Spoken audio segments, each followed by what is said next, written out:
No.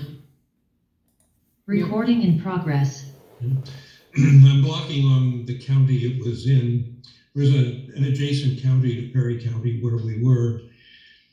And this place was set up to train nurse midwives. So they were famous for sending nurses out to attend births in the hollows, way out in the boonies. And they attracted a great deal of attention to do it and were very good fundraisers. Not only did they have this core source of money in Cleveland, but they were able to attract other funds as well. And they had for example, they brought some congressmen in and brought them in by train to a nearby county. They could have taken them right to the county seat where they were, but they didn't do that. They met them then with horses and mules and sort of packed in. They left the train and came by mule to the Frontier Nursing Service small hospital and teaching facility where they were able to experience this. And the Frontier Nursing Service then also provided opportunities for high school and college students to spend a summer working there. This was genius because they attracted the children of well-to-do people who had a fantastic experience riding horses out into the countryside, delivering babies in shacks, up in the hollers. And that really provided an ongoing sense of involvement and financial support. Well, I ended up teaching epidemiology, I think, to these nurses, practical epidemiology. So I go over there and spend some time in classrooms with them and with the leadership. The leadership there came really from the English nurse midwife tradition. They were English trained and ended up in rural Kentucky.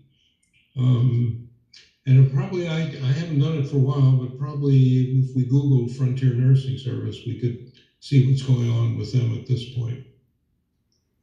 But that was another experience for me. I have a question. I have one question. Yes. And then we'll get back to the story here.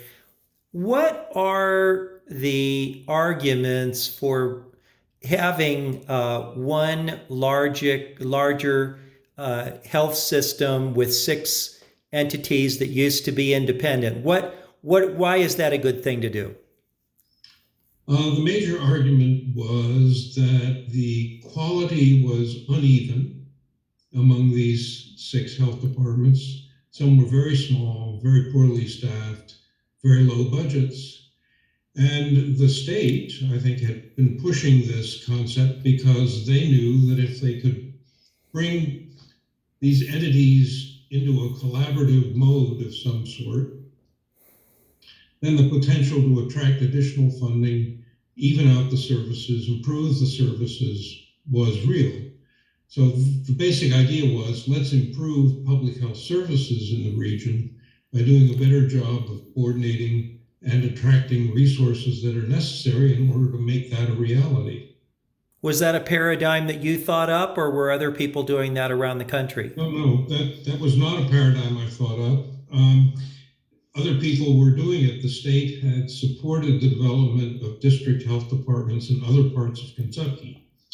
So they had divided the state up into regions. The regions were sort of geopolitical, I guess, areas that sort of were working together, knew each other reasonably well.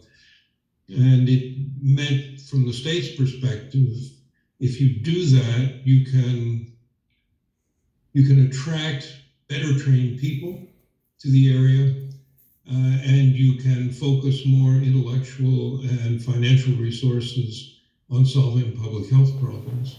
Great, we're going to reset. Recording stopped.